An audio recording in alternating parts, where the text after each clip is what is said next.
to his point, like how much time are you spending with your pack laughing? Playing, they gotta have you gotta grind. A lot, apparently. Right, you gotta grind. Nobody appreciates it here, Chief. I'm 100%. glad you appreciate it. Because he don't appreciate it, Maul don't appreciate it. They do. They just don't know how to show their. They don't know how to show their appreciation. Yeah. You know what I'm saying? They just want to be deep all day. But Maul needs this. You know what I'm saying? When the Bears lose, he need this. Definitely. Now that's, but just think about how much time we were in the dark with the Lions. Bro. Pain. I needed, and nobody was there. No one did me. We didn't have the pack. No one did me. You know what I'm saying? When I was losing, no one did me. You know what I'm saying?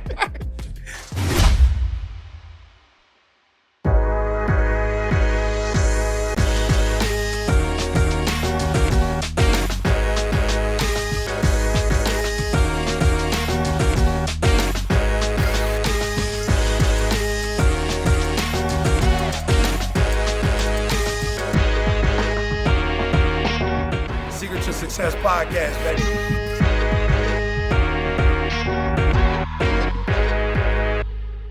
What's going on, world? Welcome to another edition of the Secret to Success Podcast. I'm your host, CJ, joined as always by the Bayesian sensation, Mr. Carl Wesley Phillips. What's going on, y'all? What it do? Douglas is in the building. Douglas, what's happening? Oh, man, I got pop, but we'll talk about it. Introduce everybody. Okay, all right. We're going to go with I like how he went out of place, though. You know what I'm saying? Am I invisible right now? Listen, it usually goes around. I got you, Ma. That's why I wasn't even going to get started. I was saving the best for last. Relax. I got my brother. Hey, listen, man. This is not a guest. This is family. This is my brother TJ in the building. Listen, man. A close friend of mine since probably about 8th, 9th grade, something like that. Also somebody who he just happens to know a little bit about football. So I wanted to bring him on here, see what he thought of how the season's going. You know what I'm saying? You know how you watch your favorite show and they bring in an analyst? That's why T's here to break down a few things for us. But we'll get into that. Also, before I introduce our last member of this podcast, I want to shout out our Patreon audience watching live. Y'all make some noise for yourself. Welcome in. Our Patreon audience is they get to live up the pre-show hype with us. You know what I'm saying? So shout out to them. Always representing in the Patreon, man. We let y'all know this morning, and it looked like y'all deep on there today. So welcome in. Sure, y'all want to shout out the janitor, well, no, the housekeeping, Blake. the mailman at the door. Is there anybody else? I got Blake. Did you want to shout out before you get to me? I got Blake in the building as well. Shout out to Blake, and then we have the 9 to 5 millionaire is here as well. Ma, how you feeling, Ma? Talk to us, bro. How you? Oh man, God is good all the time, All the time. all the time. Yeah, God is good all the time. Yeah, it was. Ma was at my house yesterday. We're recording this on Monday, and it just, for a minute, it looked like, what I'm saying, y'all was about to do the improbable, the impossible, and Maul was at the house. He was pretty excited. Carl, I don't know if we have we do footage. You got me, Blake. You know what I'm saying? We'll have Blake just see if he can pull up the. But anyway, how you feeling, brother? Hey, brother, I'm gonna just say it like this. Yeah, I love the fact that you put me on this side of the podcast with the ministers here. First off, you didn't give this man his proper title. All right, Minister TJ, minister, pastor. we're gonna get into the whole. I'm just saying, bro. I'm just saying, bro. Yeah. I'm just saying because they can understand how I feel. Yeah. Weeping may come for a night, but joy cometh in the morning. So I'm not even worried about it one bit. Be joy. My thing is this, brother. Why you start preaching? No, my thing is this. I've been to the mountain. I done 1985. I done seen that good glory. And we it's some hard times right now. You got a lot of Bears fans right now. We be all right. We hurt. Yeah. We hurt. We are hurt. But in solidarity, Yeah. Douglas went and he brought out his Bears memorabilia so that he was worried about you. You know what I'm saying? He was like, "Dawg, I know this is gonna be tough on you." Yeah. It's rough. It's rough. I'll admit it. It's rough. It's rough because we be there. We be right there. Okay, Blake, do we have it? I want to show y'all the optimism that, and I commend my brother too. Hey, let me tell you something. Take a look at the screen. A win Thanksgiving, though, Ma, would make it. Oh, that's Super Bowl. Look. That's Super Bowl. Oh, he went in. They hit a miracle field goal, y'all. For those y'all just listening, we watch them all at my crib. Let's go! Everybody got the Bears gear. Oh, everybody. I got Patreon. We ain't done yet. They were in fact done, Patreon. They were in fact done. So that was one thing I will say is Maul reminds me of like when the Lions used to be back. Like I was still you was in there every game. Oh, you watched it right till the end. Bro, we was 0-16. I watched every game, bro. I really did. And so as I watch you in the spiral that y'all are on, I just feel it because we used to invent ways to lose. E, am I right? Oh, all the way. And then I'm watching y'all, and it's like every week it's like a devastating loss. And then y'all got to play us.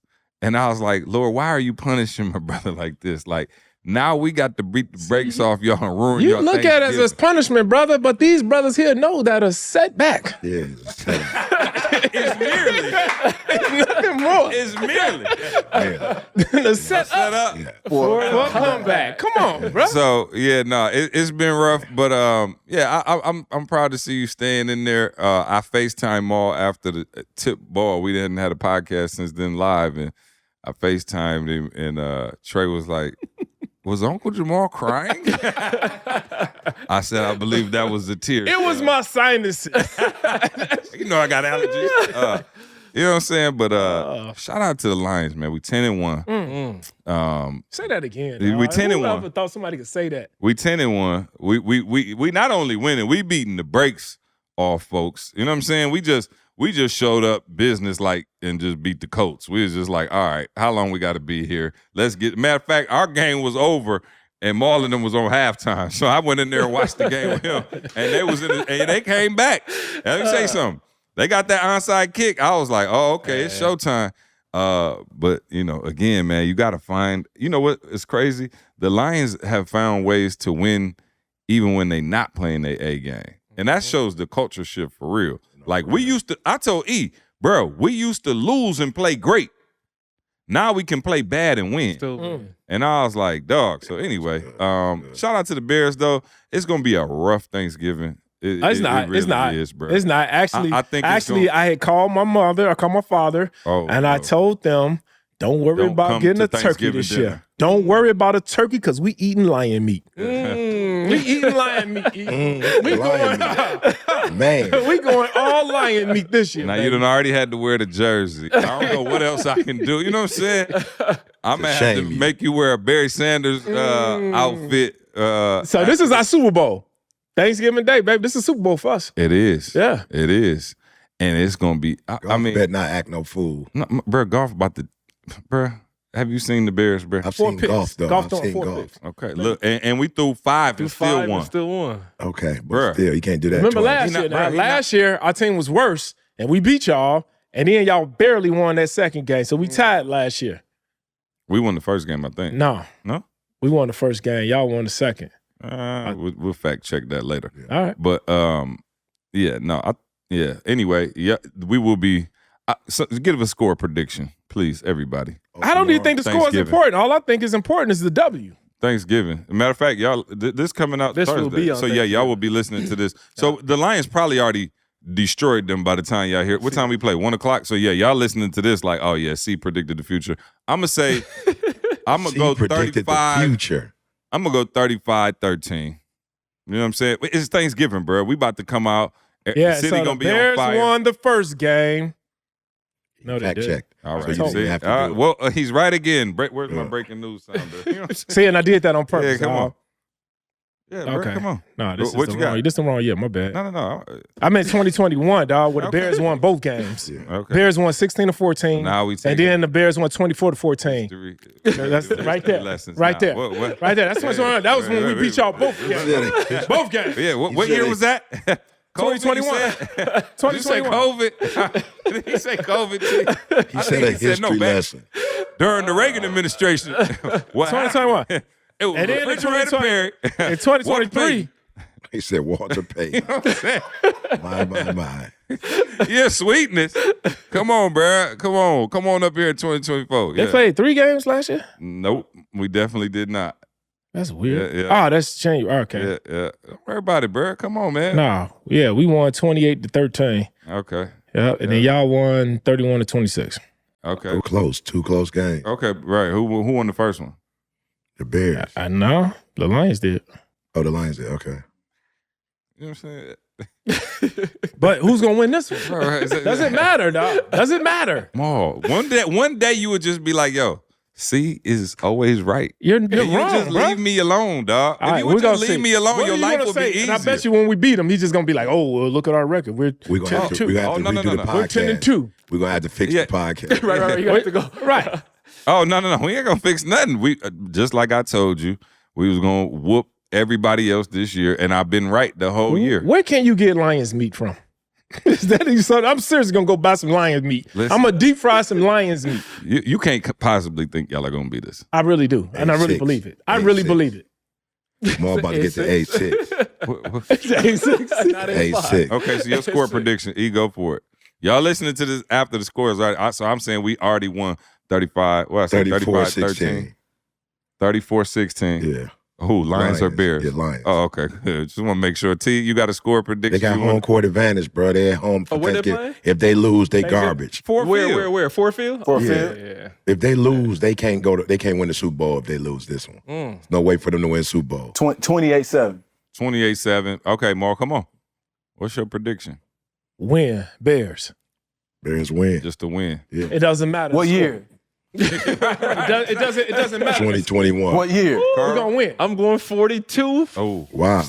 Oh. Wow. Oh. Yeah. It's Wow. I think it's That's going to be a blowout. Oh, That's wow. just disrespectful, bro. Who we beat like that? The Jaguars was like, Right, y'all got us in. All 50-something. right, Yeah, wow. Yeah. Bears. Oh. I know y'all watch. Some of y'all watch this podcast. I want y'all to show up and show out. But listen, I don't, contrary to popular belief, I do not cheer against them when the Lions are not playing them. Yeah. Like, you know what I'm saying? I don't want to see y'all suffer because I know the feeling. Yeah. And they got the nerve to tell me, oh, be humble. I've been humble for 40 years. Humbled. Humbled and humbled. Humbled. Let me tell you something. I'm talking my talk every single week. I promise you. And what if the Lions look? Oh, well, we done lost for 40 years and I dealt with it. I'm definitely going to deal with it while we winning. But anyway, shout out to them. And then, shout out to everybody. Hope you're enjoying your Thanksgiving and this is entertainment for you as you just watched the Lions beat up on the Bears. But anyway, how's everybody feeling? Everybody? Yeah, we got so much going on. He just came from Saudi Arabia. Yeah. So, you know what I'm saying? Man, I got popped, Ma. This is crazy, Ma. Man, You got popped? Man, Ma, I got hit, Ma. Like by the feds or? No, by the Hawk. By the Hawk, Ma. Yeah, so what happened was, man, I flew in the Midway. I'll never fly in the Midway. I ain't flew in the Midway since I was in college. And so I was like, I'm going to fly in the Midway. And so Mondale's people picked me up. Mondale came too. They picked me up. And we went and grabbed something to eat. Praise God for Virtue. We went to Virtue. Eric Williams, the owner, he set up me and Didi up. Ate, did our thing. Ma, went to the Swiss Hotel. Ma, they was having a parade, Ma. Ma, we drove an hour around trying to get to the upper deck. Upper deck. Ma, an hour, bruh. And then when we got there, I asked the police officer, like, what's up? He's like, bruh, it ain't nothing we could do. Y'all gonna have to walk. We had to get out the car, bruh, grab our suitcases and walk, bro. I'm talking about it was cold, Ma. It was cold. Nobody told you I was a parade. Nobody. And if they did, what could we have done, bro? So we had to literally, I had 2 big suitcases. Didi was pissed. Oh, D was Y'all pissed. do know Maul got a 30,000 square foot house 5 minutes away. You could have. One wasn't even there. But I'm saying we had no idea. Somebody was there. So, no, we had no idea. Until it happened. Right, until it happened. So once we get there, he driving around more. I don't even know why he driving around. Yeah. And I'm not paying y'all attention. wasn't driving. No, the driver, he was driving. We had a driver. He was driving. I Y'all didn't know. usually rent a car. That's where I was at. Yeah. And no cars were available. I guess parade. So, bruh, we was just driving around, bruh. I get the bags, Ma. I'm dragging them jokers on Michigan Avenue. I'm talking about the Hawk is out, bruh. We get to the room. I knew it was bad. Didi didn't say nothing. She went straight to sleep with all her clothes on. All her clothes on. Right. Bruh. She was hurt. Because what happened was we had 5 bags. Yep. Because we had been gone for 3 weeks. Yeah, that's right. So I couldn't take all 5. I only took 2. Oh, and I took a couple to the crib with me. Yeah, so bruh. Praise God, because you would have been, bro. So it was like had even more. She got her stuff, bro. Yeah, bro. It was a couple bags that she couldn't, like her toothbrush, just different stuff she couldn't get. She just went straight to sleep. Right, she was hurt, bro. Ruined your whole night. Oh, it didn't even ruin mine. I knew hers would ruin. I just sat there and watched the games. I just watched the games, bro. By the time I went to sleep, she had been knocked out. Yeah. And yeah, bro, I was like, yo, that ain't never happened before. But I ended up getting a little baby cold, just being out there because I didn't have a coat. I'm dry. You know what I'm saying? I'm not for sure. You're not preparing. I'm not prepared with a coat. I've been gone for 3 weeks, so you probably didn't need that in Saudi Arabia either. No. Saudi Arabia. Dubai. It was bro. It's not what they told us, bro. Yeah, no, it's not what they told us, bro. I was like a king over there, bro. Black skin, bro. You got to go. Everybody got to go. It's black skin. They was just like showing love, bro. It's unbelievable, bro. They tell you this Atlanta milk and honey, and it is. But if this shout out to our Patreon fan who got to see that hotel room. I showed Candace. She was like, "Oh yeah, let's go to Saudi Arabia." Bro, I stayed at the St. Regis in Atlanta. Mm-hmm. That was the St. Regis. It's not the same St. Regis, bro. You know what I'm saying, bro? But they told me over there that the best of the best, bro. Creme de la creme, bro. I went over there. I'm saying, yo, the St. Regis got marble on the wall, bro. Yeah, gold trimming. Success in business often comes down to having the right tools behind the scenes. Think about some of the biggest brands like Allbirds or Skims. They've got incredible products and marketing, but the real secret is the business behind their business, making everything seamless. For millions of businesses, that business is Shopify. With Shopify, you can get the #1 checkout on the planet and tools like Shop Pay, which can boost your conversions by up to 50%. You heard me correctly, 50%. That means fewer abandoned carts and way more sales. Whether your customers are shopping online, in store, or scrolling through their feeds, Shopify is ready to help you sell anywhere. The best part? You can start for just $1 a month.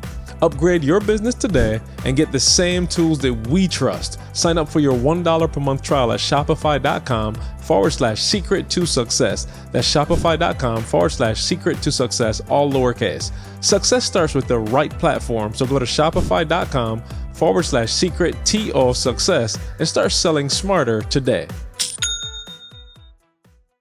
Hey S2S family, listen, you know we only rock with the best, and today's episode is brought to you by our longtime partner, Organifi. Listen, the holidays are here, and it's time to keep that energy high and those health goals on track.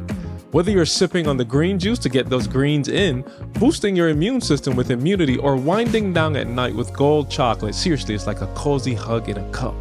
Organifi, they've got you covered. Now here's the real deal. Early Bird Black Friday starts this Monday. If you spend $100, you'll get 20% off plus free shipping. But wait, spend $150 and not only do you get the 20% off and free shipping, but you'll also snag 15 free green juice travel packs. That's health on the go, baby. Let's go. Head over to Organifi.com/success and use the promo code success to grab these deals and get 20% off using our promo code, guys. Yes, our promo code still works. You get 20% off your entire order. So don't wait.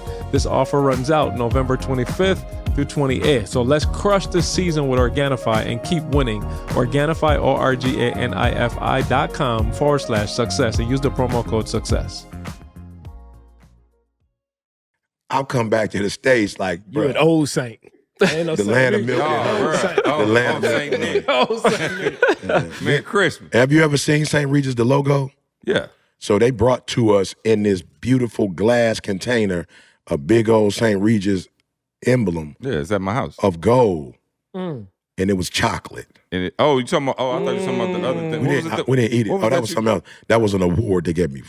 Bro, I don't know I ain't opened it, but bro, you know how they give us over here, them little plaques? Yeah. Bro. Oh, it was about 50 pounds. Bro, the award over there about 50 pounds.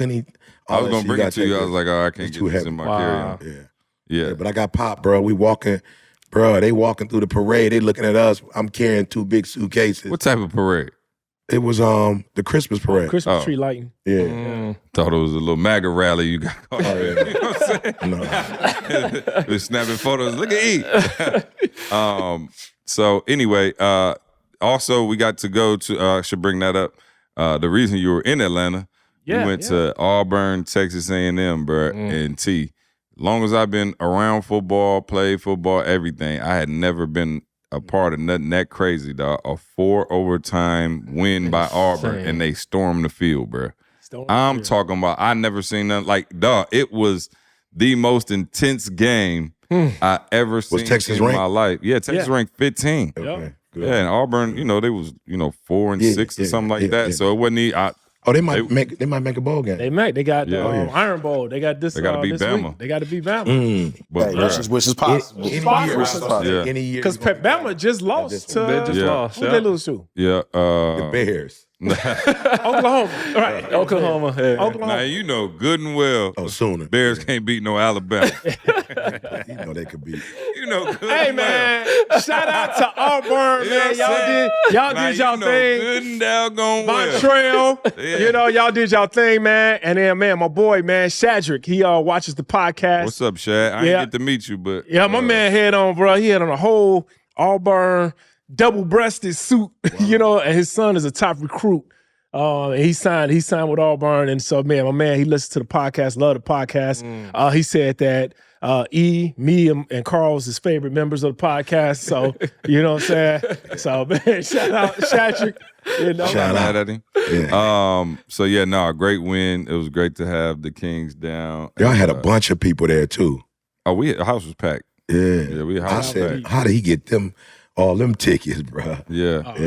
Yeah. No, we was all when you go with that many people though, we all like scattered throughout the whole. Okay, yeah, I figured. You know what I mean? But by the end of the game, we all kind of made it in the same area. Yeah. So, but anyway, man, pass the mic to T real quick, man. This is my brother, y'all. Literally grew up together. T, tell him how cold I was on the football field. I've been waiting The whole time to get somebody who could vouch for my athletic accomplishments, achievements, and accolades. I apologize. You know what I'm saying? I apologize. And I got my brother here. 20 minutes in. I apologize. Listen, so I played on, line, of course, defensive line, offensive line. TJ was my linebacker right behind me and was an incredible linebacker. Went to full scholarship to Central Michigan. And went on, of course, to do great things, and is now the assistant pastor at a Place of Change. Ministries. So he's assistant pastor. So as I'm E's right hand on kind of the ETA personal development side, TJ is his right hand on that spiritual side. And T and I, man, let me tell you something, man. Like we like when I tell you like we brothers for real, like, and we fight like brothers when we were young. Like imagine two like highly recruited, just young, testosterone-filled 17, 18-year-olds. And y'all know me, like how I pick with Maul, that's how I pick with T in high school. And T was so intense, y'all. Like, it's a little bit. And let me tell you something. I didn't grow up playing football, right? So I grew up hooping. And when you hoop, you just go hoop. Like, you know what I'm saying? Like football, T dad was like military, trained, very serious. Y'all know that ain't necessarily my swag. What, serious? that part. Military or serious. Look. Okay. So, and let me say something, but I was good, and T couldn't stand the fact that I didn't work nearly as hard as he did, but I still had like love, right? So T, I'm telling you, we used to be like in the weight room, and we just all joking around. Bro, we 16, 17, hanging out. We lift every night. You lift and you laugh and you joking. T used to come down with the biggest headphones you ever seen in your life and just start cussing everybody out like, move out the way. If y'all ain't serious about this. And he would just go on the bench by himself, no spotter, and just lift 1,000 pounds, bro, and not talk to nobody, nothing. But again, we homies. So this one particular day, bro, I don't know what I said. I know, well, it was something to do with, T always used to find, like, remember you used to be a little insecure about, now, like, your prototypical height for a linebacker. Yeah. But back then, they wanted the middle linebackers to be like 6'2", 6'3". Yeah.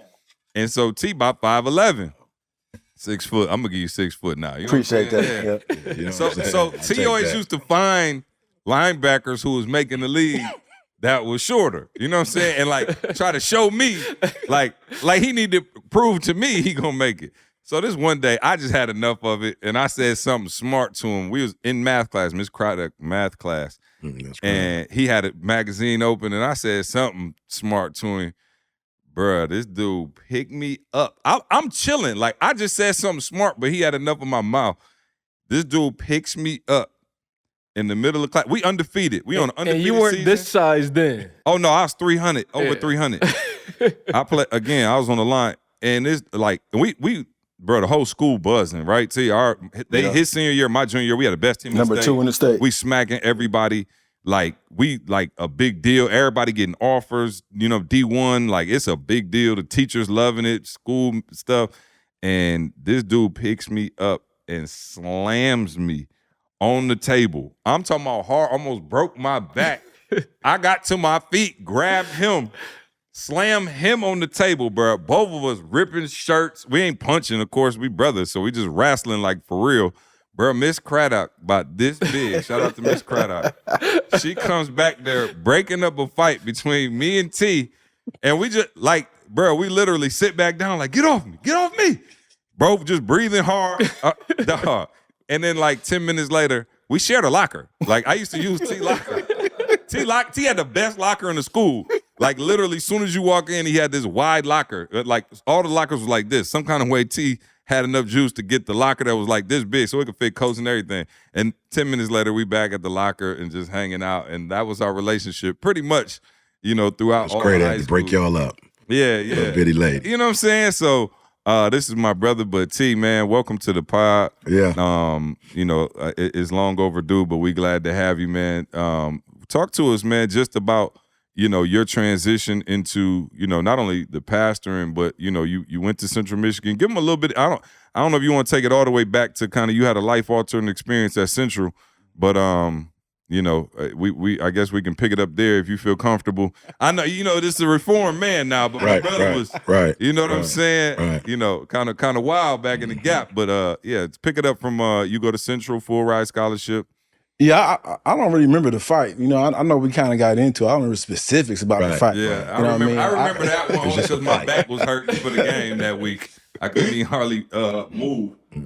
No, but all jokes aside, to C's first statement, he was phenomenal on D-line. As a matter of fact, Stop. I think I need a fight. They set me up. I think y'all set me up. if they would put C on the Bears, I think the Bears might have 2 more wins. To be honest with you. Come on. See what's that? Sorry, I'm just Tell the truth. I got it.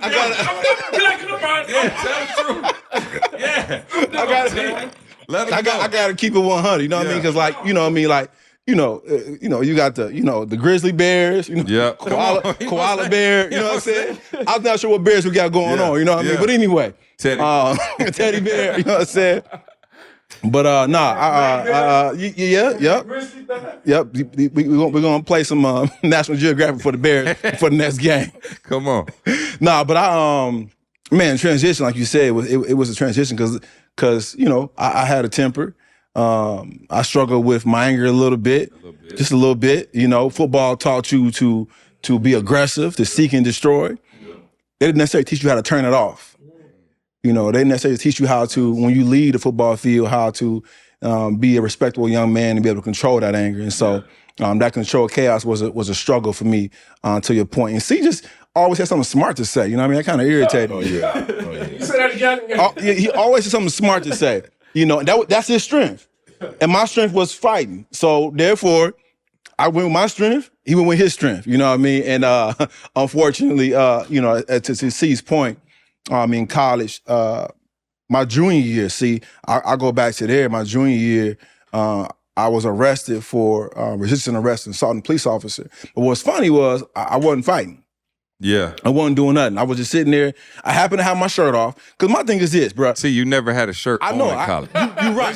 Let's just say that. You're right. You know what I'm saying? I didn't believe in shirts. I feel like if I work this hard for my body, I'm not wearing a shirt. Oh, like, no. He was built like the Incredible Hulk since we was like 5 years old. I'm not playing. Right, you know what I'm saying? I'm not playing. I'm almost 50 years old. Since we was 5, he was built like that.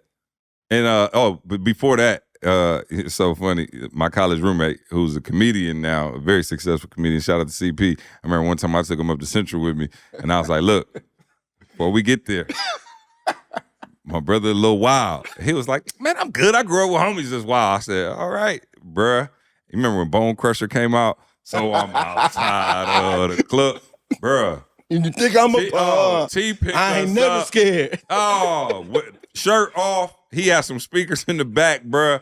He 12. hanging out the window, driving. Chris was like, yo, take me home, please. I said, I told you, it was going to get a little wild.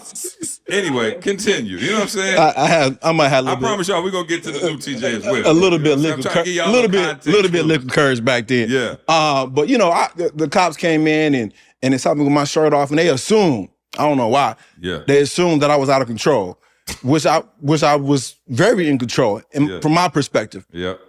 So they assumed that I was about to hurt somebody or do something crazy, you know, go off like a bear or something like that. That's what they assumed. And so bears actually are very tame and mild, as we found out. I've realized that this is a false perception of bears. They actually get a bad rap. They're very friendly in the wild. And the officer told me to leave, man. I was like, no, I'm not going because I ain't do nothing. So I'm not leaving. So she grabbed my arm and I pulled away, you know. And then, you know, when her counterpart, I say it that way, saw her grab me and me pull away, he came up, rushed me. We got to fighting, and I ended up going to jail. You know, charged with a felony, just an arrest on a police officer. But what's funny is I got a second chance. I went to court. The judge said no probation, no jail time. Like, you know what I'm saying? You made a mistake. Come on, star football player. That's not who you are. Come on. I was ranked in the top 25 NFLDraftBlitz.com. Yeah. And said, we're going to give you a second shot. Just don't never come back. You know, when you a fake thug, I was a fake thug. When you a fake thug, you like, I had my tie on. I was standing up straight. I wasn't sagging. I was like, yes, sir. No, sir. You know, my voice changed a little bit. Yep. You know what I mean? Yeah. You know, so I'll never be back, sir. I promise you, right? Yep. And, you know, that was a lie. It was counterfeit, kind of like the Bears saying they're going to turn around. You know what I'm saying? I didn't turn. I did. Yeah, come on. I told you we grew up. We about to take that title. Change the seat. I swear that he did. Come on. Now I see what these jokes been doing each other. I'm just saying. Yeah. In sports, You were saying counterfeit. in sports, Counterfeit. you go to the film room. Coach put up like, what happened on this play right here? Yeah, right. You got burnt. Coach, my bad. I'm gonna correct it. That's it. And then you go back to the field, Please, yeah. and they do it again. Correct. That's counterfeit. Counterfeit. Right? Because counterfeit is when when you go to the store, you got $100 bill. Yeah. Hold up to the light. Yeah. So when you get exposed to the light, we're gonna find out if you about that life. Absolutely. You know, and unfortunately, you know what I mean, I wasn't. You know, I went back to doing the same thing. And my senior year, Brian Kelly, I wish I shout out to Brian Kelly, but I'm not gonna do that. But my senior year, LSU's head coach Brian Kelly was our coach. And you know, we went to a party. My girl was like, I was married at the time. So my girl was like, don't go, I got a bad. I said, you got a bad feeling. Like, chick, I'm grown. You know, I can't let my boys know that my girl got me in check. First of all, who 21 and married? First of all, you whack for that. You know what I'm saying? You going to the beach with sand. Well, T, you and V been married since y'all was like 12 anyway. That is, you know what I'm saying? 14, but 14. I got you though. You know See, 14. Yeah, how about that? 14. She been married since I knew him. Yeah, she actually made me kick C out of my locker. She's like, hey. Oh, I'm sure. Like, I know, she hated that. You know, Camille, Literally, bro. We just got back. Camille was like, hey, I think you need to reevaluate your plans.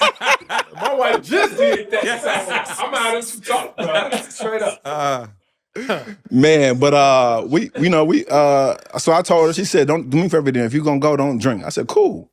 I won't drink. I just tell my boys I'm a designated driver. They won't know that you put me in check. Yep. You know what I'm saying? So we went to the party, and long story short, man, bro, a fight broke out. And to C's point, I love to fight. I love to fight. Yeah. I don't know why. I love breaking things. Yep. You know, and so I, went to the party, fight broke out, and unfortunately, a young man lost his life. He got beat to death. And I remember like it was yesterday because my son's godfather was there, and we was getting ready to leave. I'm like, okay, we got to go. You can hear the sirens coming, you hear the police, the ambulance, whatever. And my man was sitting there, and I saw him, and I was like, he gone. I mean, if you've ever seen a dead body, you ever seen somebody, you unfortunate to have that happen, like when you know. And I saw him laying there, and I saw his girl, fiance, was standing over top of him trying to shield him from getting kicked. You know what I mean? And I was like, he gone. And so I jumped in the rip. My son's godfather jumped in with me. We sped off, went back to the crib, dropped off my homeboy, went to the crib. My girl was like, what you do. And I was hurt like bad. Like she just, you know, like you said, we've been together since we was 14 years old. You know what I mean? So she know me. Something going on. She was like, what's going on? I said, I just shook my head, Ma, and she was like, I said, I think somebody died. And she was like, you guilty. And when I was like, what? She's like, no, you guilty. And I was like, what you talking about? Like, what you mean I'm guilty? Like, you know, since we was 14, 15, you saying I'm guilty of murder? Yeah. And my girl's like, nah, you guilty of not being a leader. And I paused, you know what I'm saying? This is back in the day. Wasn't no preacher, wasn't no speaker, wasn't trying to do nothing. I was just trying to destroy stuff. Yep. And she was like, you guilty of not being a leader. And I said, what you mean? She said, everywhere you go, you got a presence. People listen to you, always been a leader. So you telling me you was within 4 or 5 feet, my man, people kicking them and beating them to death, and you ain't say nothing? You ain't do nothing? You didn't step up? I thought she was a leader. Like, and my girl, she'll call me out in a second. And she says, you guilty of not being a leader. And so, you know, a couple of my homeboys ended up getting charged of murder. And actually, within 24 hours, they confiscated my car. I made the news, Sports Center, whatever.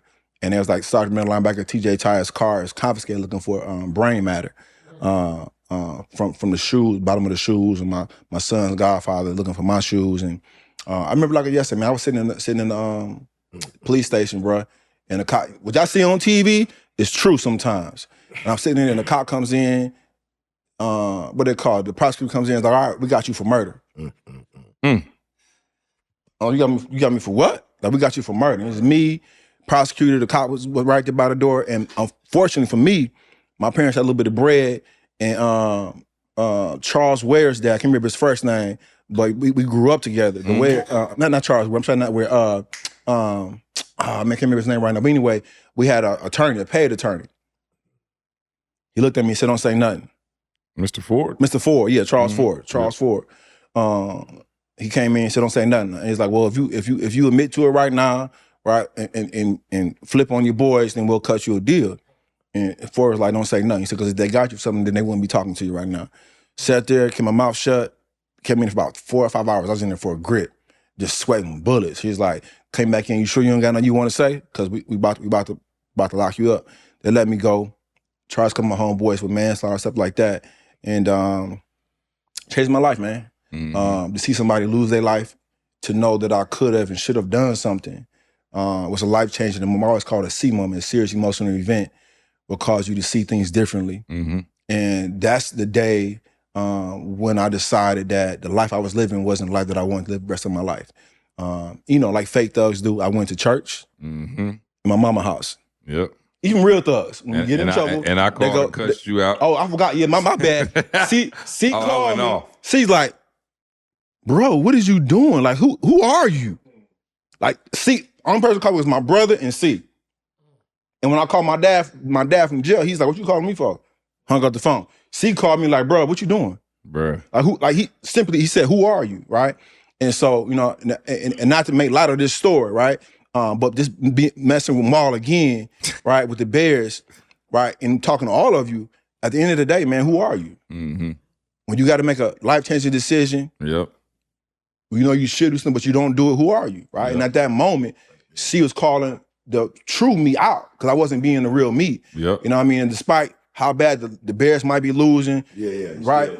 And even with the Lions have been losing for 40-something years. Yeah, who are you? But the coach came in, yep, and he reminded the Lions who they are. Yep. So the Lions are 10-1 because somebody reminded them who they are. Yeah, no, absolutely. And, you know, I'm going to be real.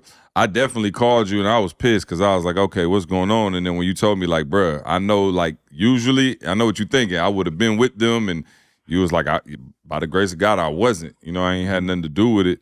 And, you know, when you said, you know, you went to church, you know, I was like, oh, okay. You know what I'm saying? I told T, I was like, all right, I give it about 30 minutes. You know what I'm saying? And not that, again, and T wasn't like a bad dude. He was wild, like, you know, whatever, but he wasn't a bad guy. T was always a phenomenal human.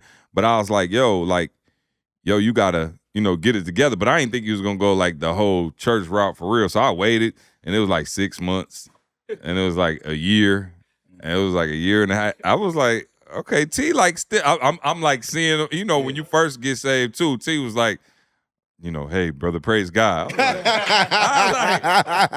was like, oh, bro. Bean pie, my brother. I was like, T, what's up, bro? You good? Oh, blessed and highly favored, see. I said, T, it's me, bro. You could, you know what I'm saying? You could, and so, but long story short, obviously, you still with the Lord. And but I didn't go to church to become a church boy, right? I was scared, so I went to church. And, and everybody said, eat this, eat that. But the real fact is, when I went to church, Eric happened to be a guest speaker that day. And remember I said, like you said to me, see, who are you? Mm-hmm. And I met Eric, and I went on church. I went on church stuff. Like, I got uncles that are pastors, and not no disrespect, but I'm like, okay, I'm cool with that. Like, but E.T. Douglas, he saw the me that I didn't yet see. Yep. So when you combine you saying, who are you? And then him looking at me, just met my man. He didn't come up with no religious, no scripture like that. CJ? Did CJ know each other? No. I knew E before C did. Yeah. Oh, that's crazy. Right? Yeah. And so when I met E, like literally, I was like, the police officer called me on the phone, was like, bruh. He didn't say bruh, but he called because it's my pleasant. But he called me on the phone. He said, last year you got away with beating one of our officers. You got away with it. This year you going to prison for murder. He called me on my cell, like on a whole threatening boy, like, we're gonna get you this year. Yep. So I straight to church, like, okay, God, please. you said draw nigh, whatever nigh means, I'm drawn now, draw closer to me. Yep. And I met E. He didn't give me no scripture, you know what I'm saying? Phenomenal speaker, but I wouldn't even move by the speech unnecessarily. He came up to me, hugged me, was just like, hey, bro, like, what's your name? What's going on? Like, do you want something different for your life? I'm like, prison. Yeah, that's the option. Yeah, I want something different. Yeah. And he saw the me that I didn't yet see, and he called it out of me. So I didn't go to church to be a Christian. I didn't go to church to give my life to God. Yeah. I went to church. I was searching for something. Yep. That something was the real me. Yeah. Right. To your point, who are you? And I think that we all begin to succeed when we find the true version of ourselves, what we were destined to be. Yeah. The greatest version of ourselves. Yeah. And now, man, my nephews. Shout out to my nephews, balling, all three of them. Doing their thing, man. Trey, senior year at Ohio, just playing phenomenal. You know what I'm saying? For a while there was the leading tackle. What was it? And led the nation in broken tackles for a while. Went crazy. How many yards he have against Syracuse? 220 something. 220 something. He had a little setback, little injury setback, but he back now. Killing, about to go to the MAC championship, we hope, and ball out, man. And so doing phenomenal. But I wanted to, really talk to the two of y'all.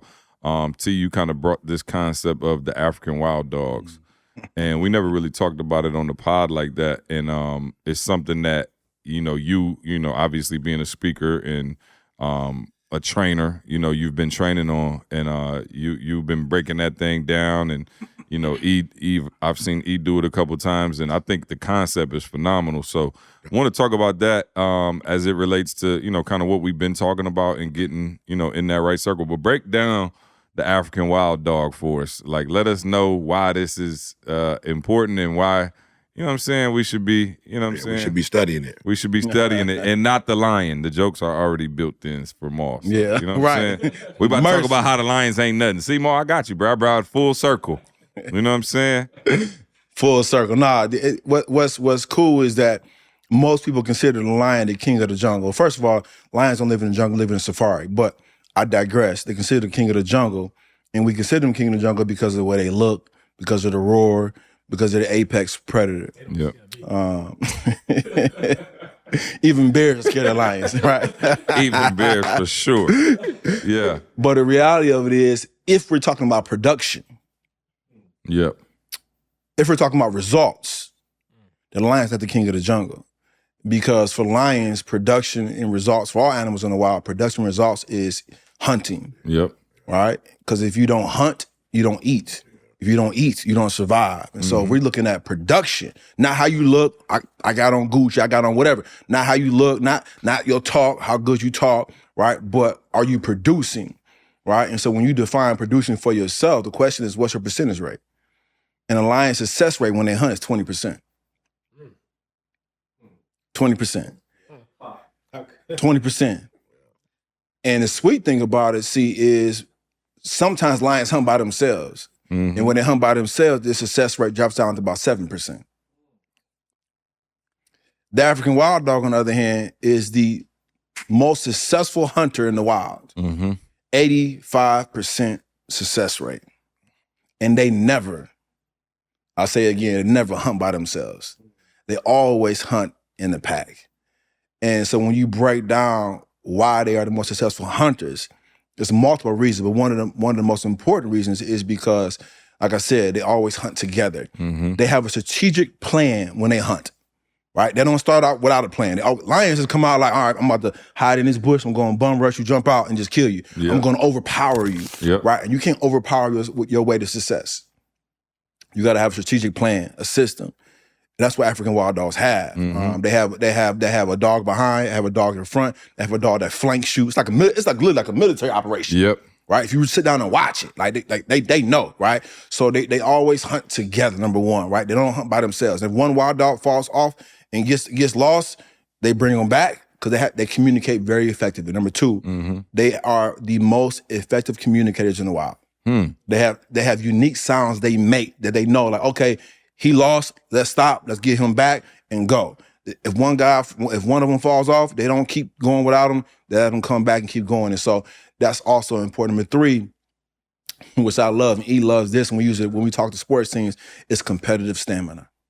If the Bears are going to come back and be successful, they're going to need no jokes aside, competitive stamina. When African wild dogs begin to hunt, they begin with the end in mind, right? And then we have all heard speakers say that, E.T. coined it, right?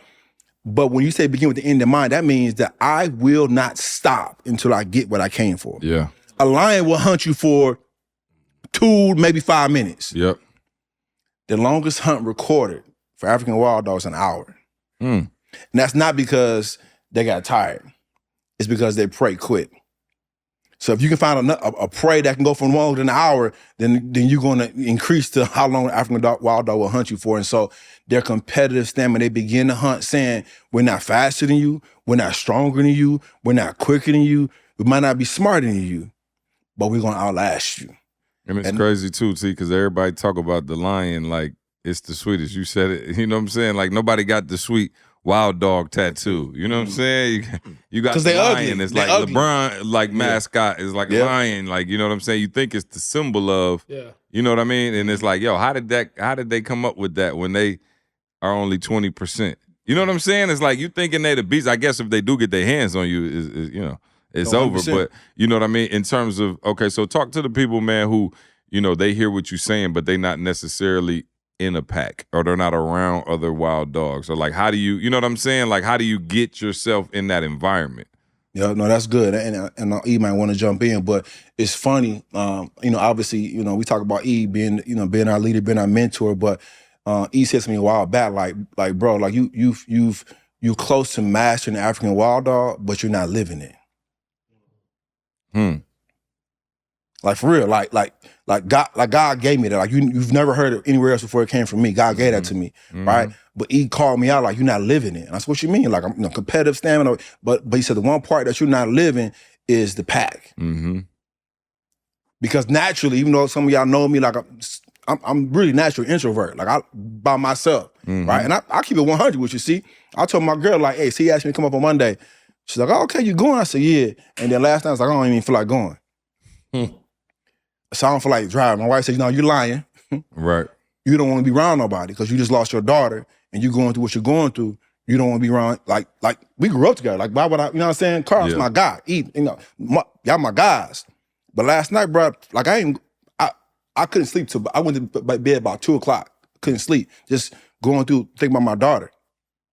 I said, I don't even want to go. Yeah. Like, I don't feel like it. My girl said, no, you need to go. Like, you like to E's point, like you secluded, you by yourself. Like African wild dogs are successful because they run in packs. Yeah. Right? And so you can have competitive stamina, you can have communication, but you're not with the pack. Yeah. And when you're not with the pack, you're not as strong. Yeah. And so it's funny, C texts me at 5 o'clock in the morning, like, hey bro, my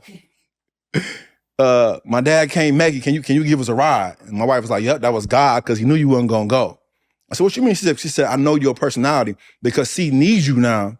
You for sure going up there to Lansing for the podcast. Yeah.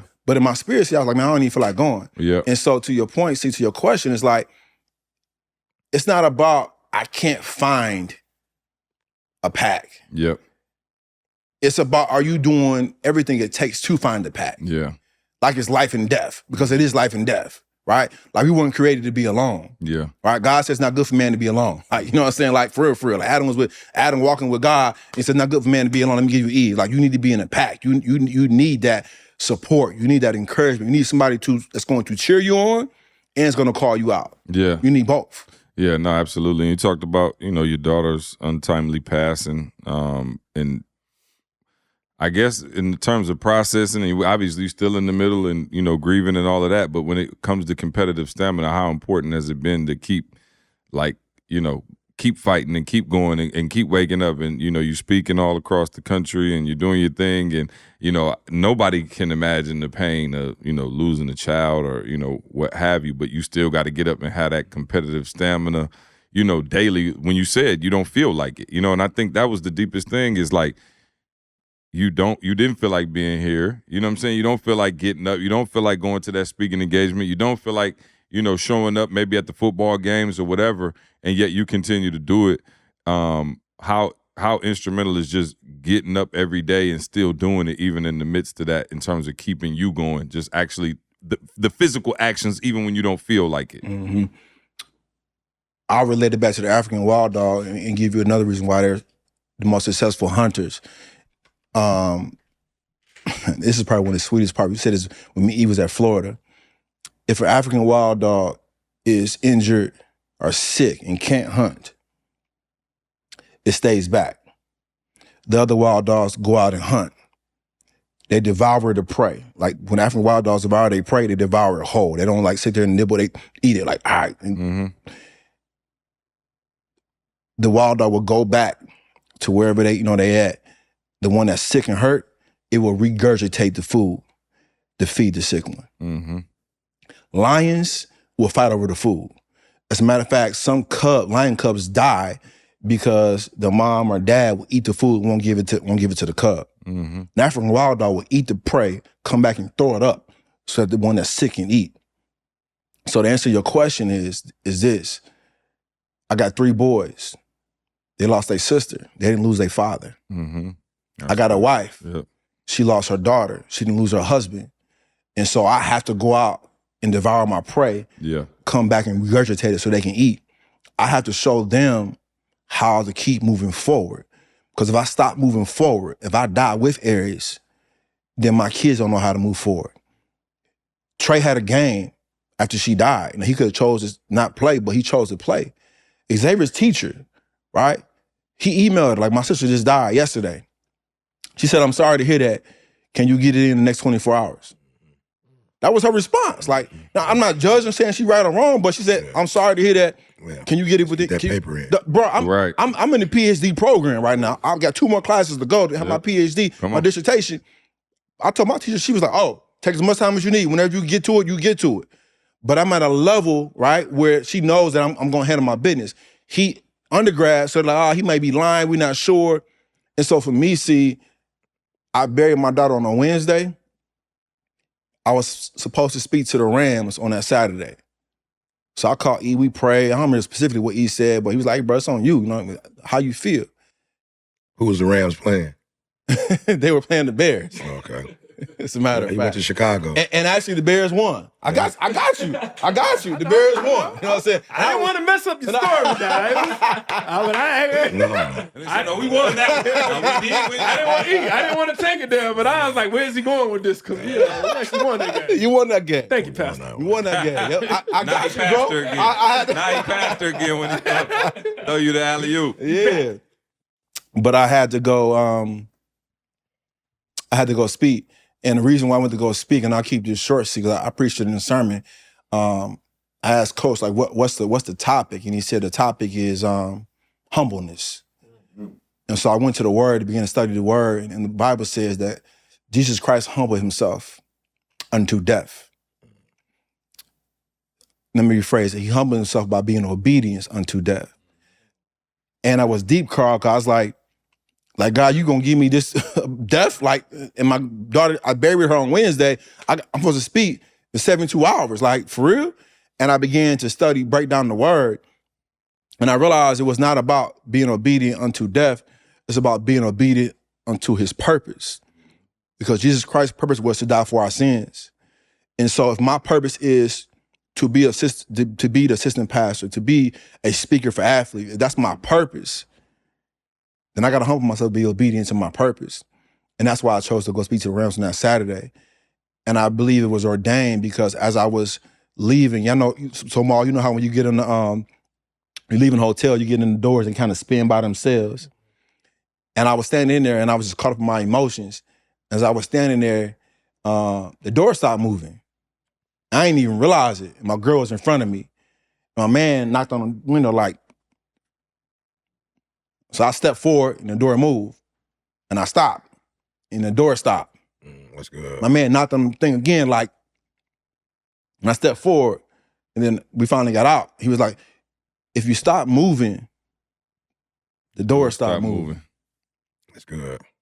And it hit me, see, because not only does me being stagnant stop me from moving forward, but also stops my girl from moving forward. Wow. Because my girl was in front of me. Yeah. She couldn't get out because I wasn't moving forward. Yeah. And so the pain that we're in, we can't get out if as a leader, I don't move forward. Yeah. Yeah, and I think that's that's how you always been, and to see you, getting through that and doing your thing, bro, is, incredible. With T speaking, obviously you mentoring him and stuff like that, the African wild dog, the importance of having community, the importance of working together. Why do you think so many of us struggle to get in that type of situation? And I think, for me, it's like, I think that's one of the biggest things people always say, right? Like, I need to, our famous line, I need to find a CJ. Like, how did y'all get, connected? And I need to be in, y'all's circle. And, one of the things that we talked about on the new book that E and I are working on is, like, everybody always say, like, I need to go join y'all circle. But it's like the importance of what you said, building up your own team. Like, we always say, build your own table, right? And it's like, if you look at the African Wild Dogs, what you say is, when one was sick or weak, they didn't say, like, we got to go find another pack, or I got to go join another pack because y'all tripping. They did everything they could to get that person, like, upright. And so Marshall made me a picture that's on my Zoom background, but it says, I guess I said it because it was my face with the quote. I liked it. You know what I'm saying? It was a little weird hanging it up. But we know what happened. I had to take it back down, Marshall. I love you. I put it behind me because I took down Martin Luther King and put mine up. And then every time I got on the Zoom, I was like, no. That doesn't surprise me. Yeah. Listen, so I said, something don't feel right about this. I said, let me put the Martin Luther King back up. I put mine, on the floor. But it says, in order to attract the savage, you got to become a savage.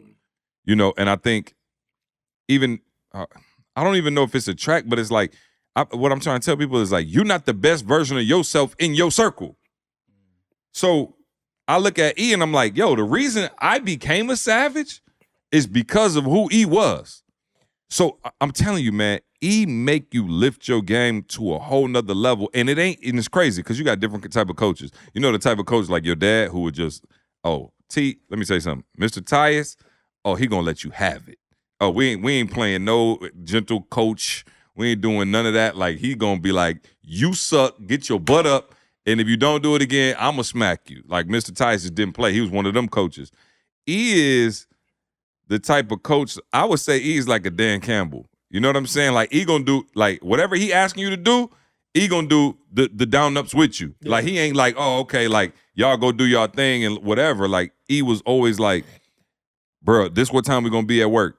This how long we going to meet. Like, the endurance. I remember me and Carl used to be like, we in the office, dog. It's E. We be like, E, If Diddy had something going on and he ain't have to get to the crib, we'd be in there at 5 in the morning. It's 7:30. Me and Carl looking at each other like, can we please? But his endurance, right? So what he was doing, leading by example, was creating savages in us now. And so then it's like, okay, I need a CJ, but that's why I be telling people like, you not an ET though. Yeah.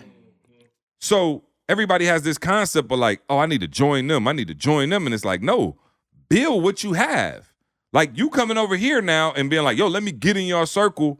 It's like, that's not really how it works. It's like, become something, like become the absolute best version of yourself where you're at, and then see if you can make your other people rise to the level. And I don't know if that was something that, you did subconsciously, consciously in terms of your leadership, but you always were demanding in a way that wasn't like I said, you got a player coach, and then you got the coach who he like, yo, you scared to see him coming. You was always a player coach, but I think you leading by example created whatever we were to become in terms of like the work. You know what I mean? Oh, yeah, no, I wasn't trying to be no leader. I'm still not. It's just, you talked about hunting. I mean, it's real, bro. I was homeless at 16. Only way I was going to eat if I fed myself. You know what I'm saying? People be talking about the homeless thing like make it glorifying. It's like, bro, you homeless, the only way you eat is if you feed yourself. Yeah. Like, it wasn't like I was homeless, but there was this freezer or this refrigerator out there. Like, literally, anytime I ate, I had to be responsible for it. So I grew up a savage because, I was not only homeless, but I was homeless in the inner city. Like, I wasn't homeless in Utah, or I wasn't homeless, in Wyoming. Like, I was homeless in a place where it was dangerous. Like, you have to not only feed yourself, but you have to protect yourself because there are sick adults, who, man, I ain't realized until I was homeless how sick people are.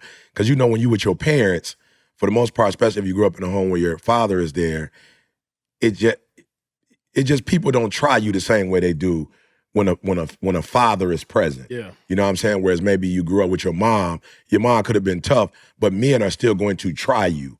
You know what I'm saying? And so for me, it was a situation where it's like, yo, if you don't do it, it's not going to happen for you. Right. And so when I start eating, I start realizing like, oh, this is how you eat. Yep. You feel me? Like, oh, this is the formula. Because for, when I first was homeless, it took a minute.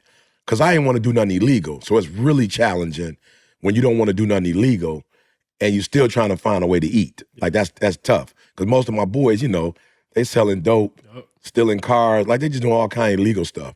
It introduced me to it. Only thing I felt comfortable with was, like, stealing from the mall. But to your point, I knew I wasn't, like, a strategic thief. Like, I knew that wasn't something. And I had a conscience, bro. That was crazy. I had a conscience, so I wasn't even really trying to steal and do that. But when I figured out, okay, here go the formula, bro, I was working at McDonald's, bro, from 5 p.m. to 5 a.m. We only closed for an hour to kind of clean up and then do breakfast. So I worked there from 5 p.m. Did y'all get free food? Yeah, for sure. Bro, for sure. But here's what I learned when I was working there. It was competitive, bro. It was like, like multiple people getting shifts, if that makes sense. So it wasn't like they knew you and they just like, you could get you homeless. So we're going to give you shifts. It's like, yo, bro, this was if I didn't get a shift, it meant I was homeless. If I got a shift, it meant I was inside, warm, food. Bro, when I tell you I had learned how to do I learned how to do what it took.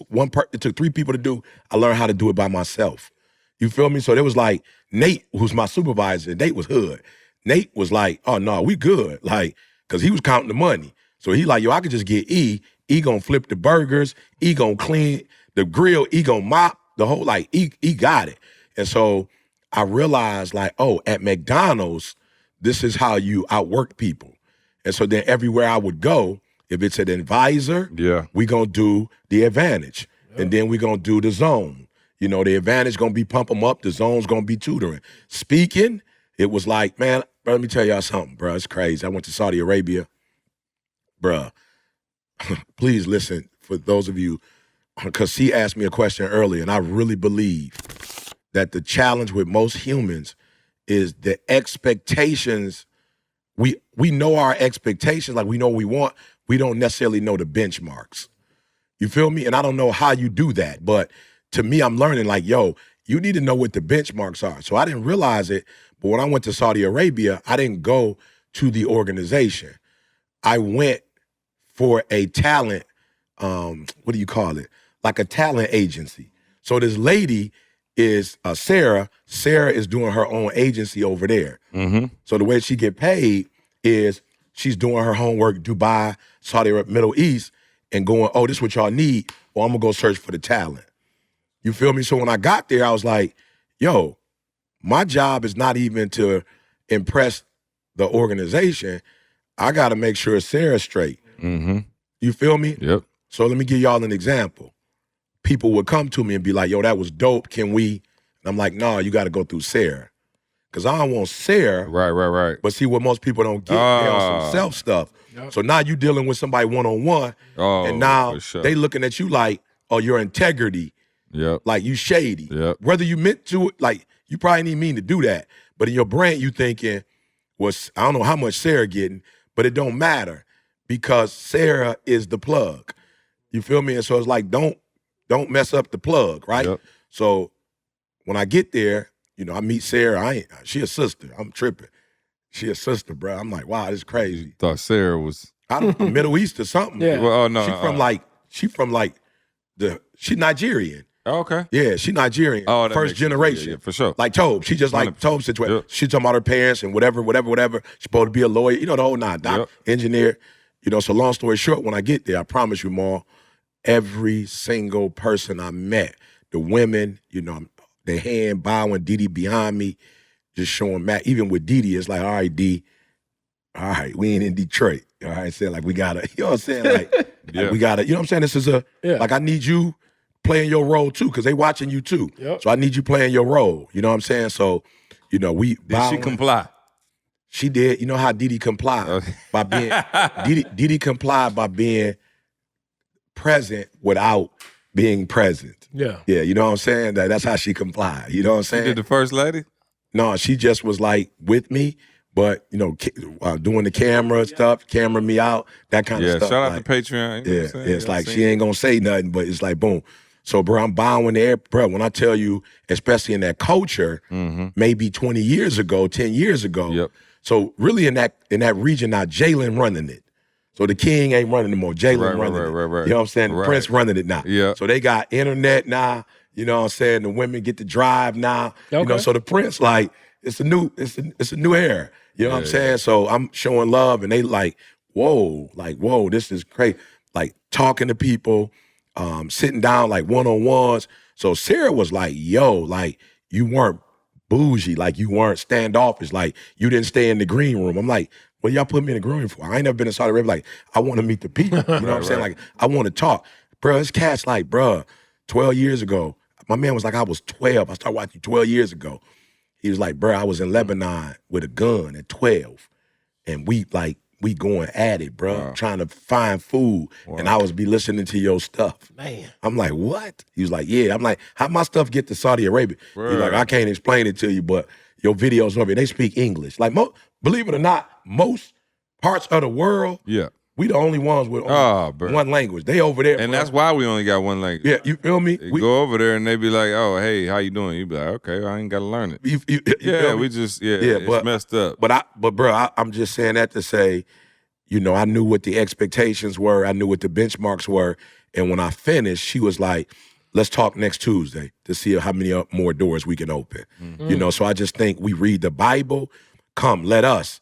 But we live in, what is this called? Capitalism, where capitalism says, if I have to split 4 ways, I'm going to be you know what I'm saying? Man, I got to split this 4 ways. Bro, this is going to kill me. I need to split it 1. But what you don't realize is when you split it 4 ways, you're also splitting the energy. You're splitting the responsibilities, the genius, the creativity. And so I just think most people so focus on that check. But it's like, bro, if you got 5 people, 6 people all grinding for that 1 check, y'all got the ability to get 50 checks, whereas if you're just 1 person, you know what I'm saying? So, yeah. No, it's back to the competitive stamina. And Carl, maybe you could jump in on it. To have that level of stamina, and even still, and I tell you, I'm 12 years younger than E, and you know what I'm saying. And I'm like, yo, I got stamina. I feel like I got stamina. I can go.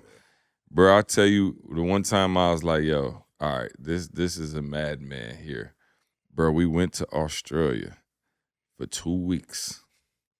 Listen to me, 2 weeks we gone. And we was in Australia for 2 weeks. So anybody know about traveling, it's like a day on the front end, day on the back end getting back. We leave Australia. It's a 16-hour time difference. Like, so you on a whole nother day. Then you fly back to LA. Well, here's the crazy thing. If you fly from Australia to LA, you fly back in time. So let's say you leave at 10 a.m. on Saturday morning. You fly all day, and then you land, and it's 9 a.m. Got me? Land in L.A. Bruh, fly from L.A. to Detroit.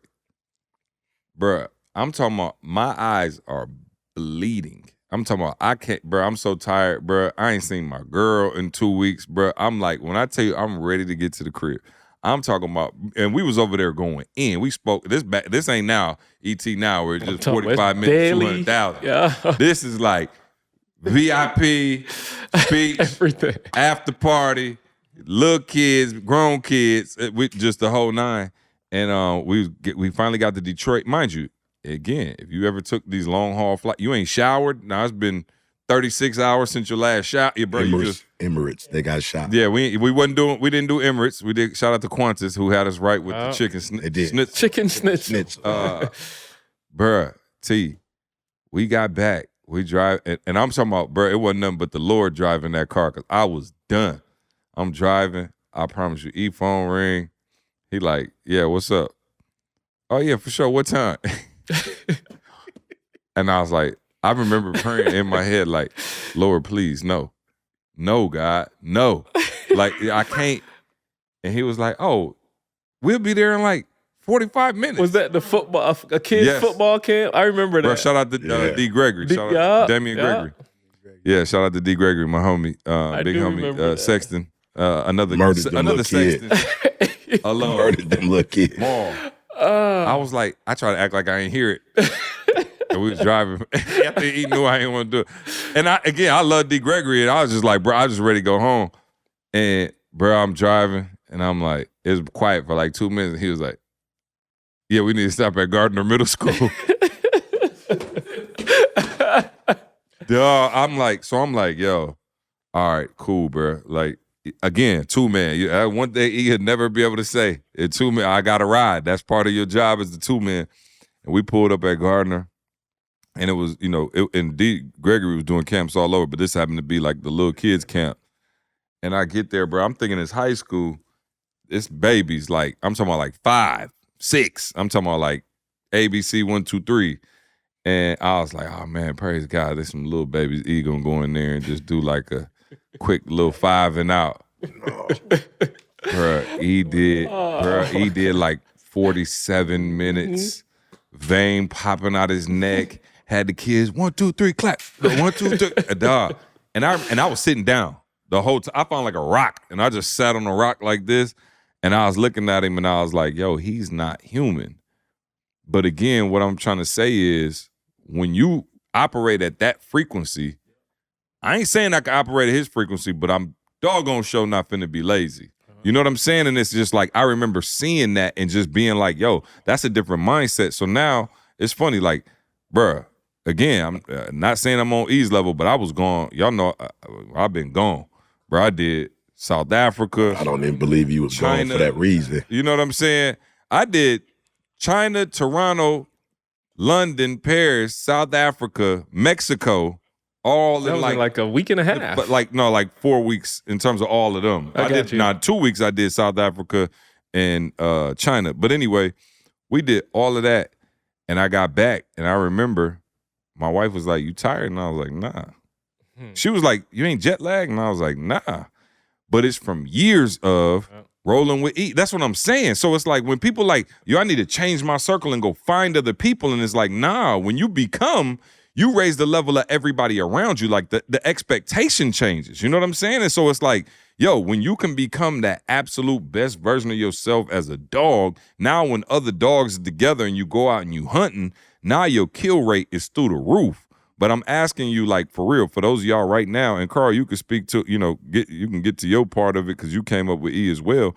But for those of you out there looking to be like, oh man, I need to find new friends. You might not. You might need to just raise your level. More. Huh? I need to repent more. I know I can make a couple more million more. Yeah. If they could keep up. Yeah, Mom. come on. Oh no. Mom. But can I say this part? That's real talk. Before you go finding new friends, Right. you need to go find yourself. That's Right. And finding yourself comes from like, that daily grind. Yeah. Can you complete that daily grind with yourself? Like every day. Like I swear, I was about to say I don't be feeling like working out, but I do. I actually do. But What I don't think you that feel like comes you from, What is there anything you don't feel like doing that you still do, or pretty much you got to a level that everything you do and you feel like doing? I would say seriously, the only thing that I don't feel like doing sometimes is carrying this dude around. Okay, I got you. You know what I'm saying? That's about it. No, that's it. It's being for real. You know? Yeah, that's my. Other than that, Yeah, good. I want to. I just want no, but easy. And I think and this is the end of the year right now. I think going into the new year, whoever listening, you really need to see what's your endurance with yourself. You really need to check that endurance level for yourself when it comes to those 5 pillars that we talk about, right? Yeah. When it comes, can you really get up every single day and work out? I work out every single day and then I push it to twice a day consistently just so that I can be in a better position physically when I am around the other dogs. That's good. I don't want to be, I don't never want to be the weakest dog. Yeah, the sloppy dog. You know what I'm saying? It's another thing of just being part of the pack, but you got to say to yourself, like, where do I fall in the pack? Am I the weakest dog? Are they carrying me? Or am I that dog that's like, I'm stretching them in some kind of way? Well, I'm like, Carl, keep up. Like, come on, man. See, this is what we got to do. And the other dogs recognize that, and now it makes them. Yeah. I think Carl might be the last one left, and I done talked to him already about renovating his basement and turning it into a gym. Literally. I didn't tell him to renovate his basement and turn it into a gym for me for when I come over his house. Yeah. I did by that the for him. way, he done snuck his basement into Saudi and Arabia. and that's what I'm getting. I'm getting Yo, his basement. I got to go over there. I need to go look with my own 2 eyes because I saw the video. But I'm getting, bro, I had no idea, bro. I had no idea. Have you seen it? Oh, bro, it's sick. I had no idea. I helped remove the equipment out. Oh, okay, got it. When you big, people call you. Hey, what you doing? Nothing. And he didn't call me for no mad problem. I got Dwayne. Carl. No, he called. And he had the boys. He had the boys with him. Oh yeah, that's the whole squad. Oh, you good? Listen. All T's sons built like Greek God. You know what I'm saying? Everyone built just like him. I'm surprised they didn't get your dad to come too. Yeah, you know what I'm saying? But when you do that, man, it does something and it stretches everybody else in the pack, and it makes everybody else in the pack say, I need to. Yeah. And then I remember me and C had that conversation, years ago. C got phenomenal. We over there, we hitting the weights, and it I don't know, it just does. Matter of fact, he just sent, I saw the Peloton. That that was shout out to E, you know what I'm saying? He said the Peloton and not the Echelon. Oh yeah, I didn't say that on the I didn't you did it somewhere. Was it Patreon? I put it on Patreon. It was Patreon, because I heard a video for Patreon. Yeah, it's nice too. For those of y'all not on Patreon, y'all E sent me a brand new Peloton for my birthday.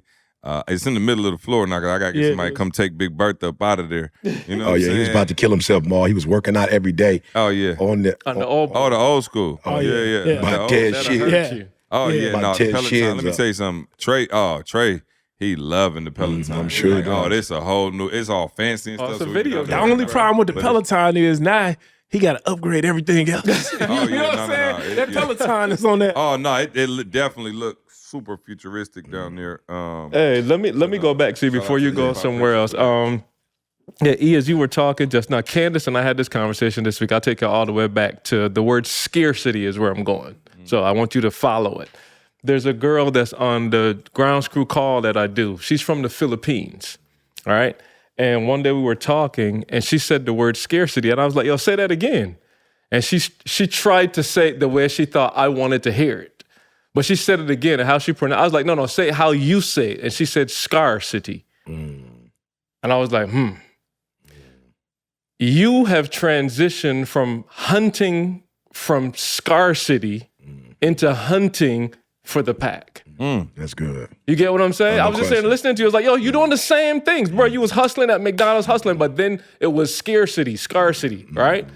But now you're doing the same activities at a higher level, but for a different cause. So I'm saying to people, you might not even be doing the wrong thing. Yeah. What has to change is now why you're doing it. And I'm just like, I was sitting here just like, holy cow, he doing the same thing, bro. It's the same exact thing. It's nonstop. I was thinking, you forgot to mention, he wasn't a part of that, but after the Advantage in the Zone, we still had Wednesday night at the church. Yeah. We still had the tutoring thing we did at the church. So it was literally 4 or 5 days a week that we had something going all day, all night. Oh, yeah, for sure. Saturday Night Live. Saturday Night Live, that was TJ's head there. But my point is, bro, most of us are operating from the scars. We operating in the scarcity part of it, and we not operating in the let's build a pack part of it. If I hustle, if I elevate myself, man, bruh, I don't know a human being on the planet that's comfortable like in excellence, and you're not excellent. So every time you're around excellence, bro, you got to move a millimeter. Like, you got to do something. I'm waking up earlier because of E. Like, I'm going to bed at 7:30, 8 o'clock at night. Maul stretching it because Maul going to bed at 2. But it's just like, there's elements of both now. I know why he's going to bed late. I got to spend time with my family. Literally, last night. I told Tamisha last night. Maul ain't staying up that late no more. Since he been around us, Maul been about 11:30. It's switch. But you know, but the concept. But that's still the same concept. Absolutely. I got to spend time.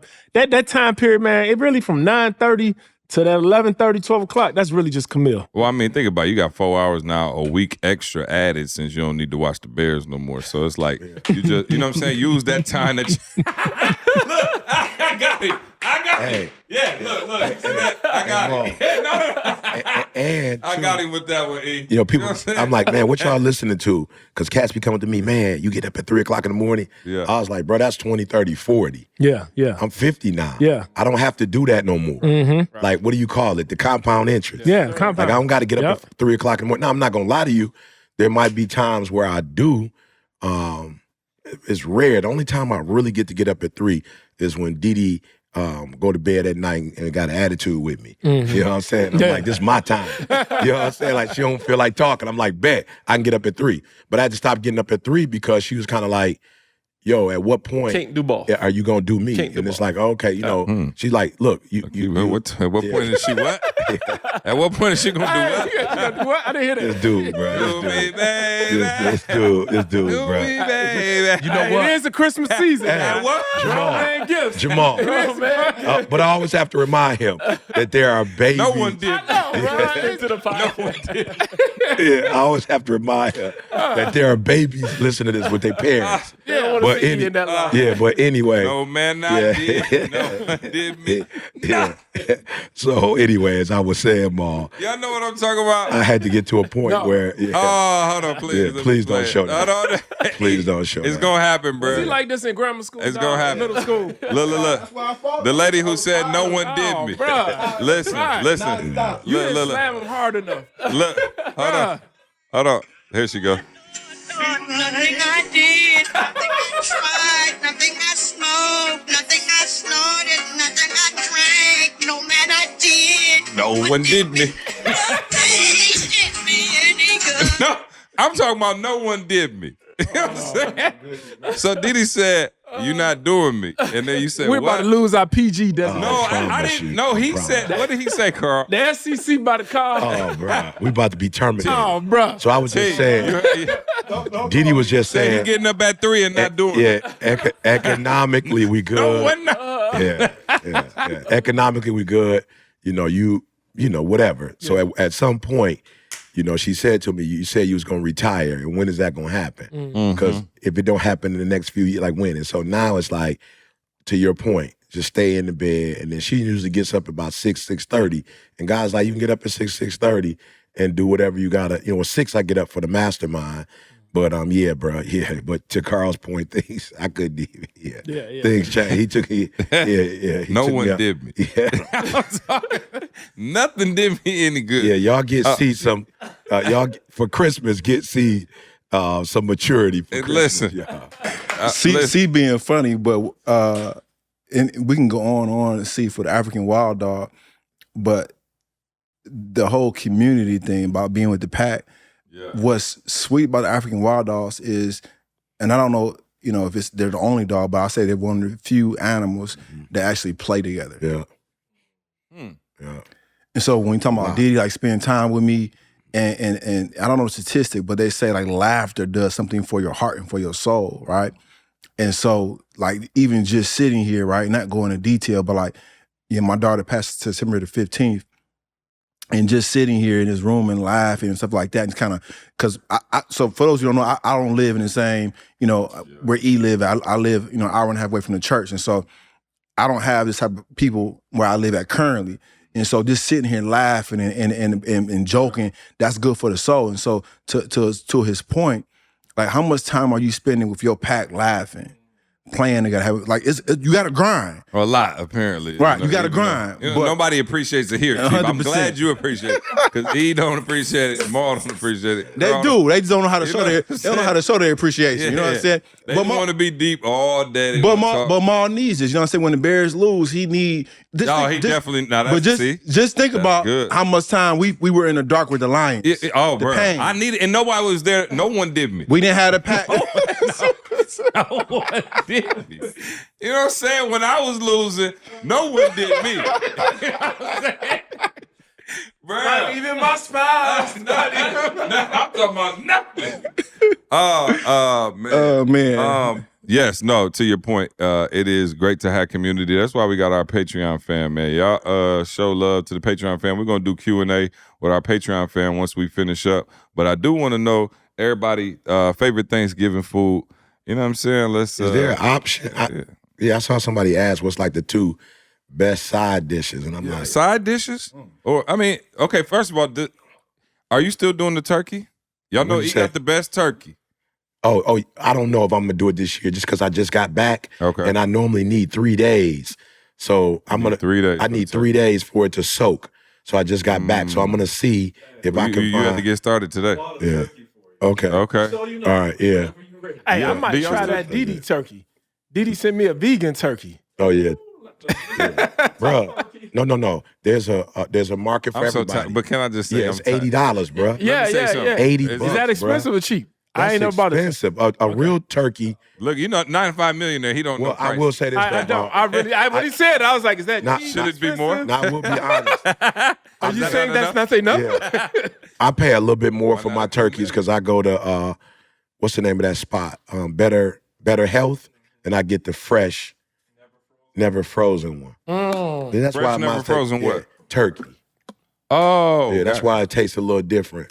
So you gonna do it or no? Y'all, I'm gonna pray about it because I said I wasn't, and then you got like a couple hours, and that's the only reason I said I wasn't because if I don't have the time to do it right, I don't need to do it. But I still there is a field goal window that's there, small window, small window, small.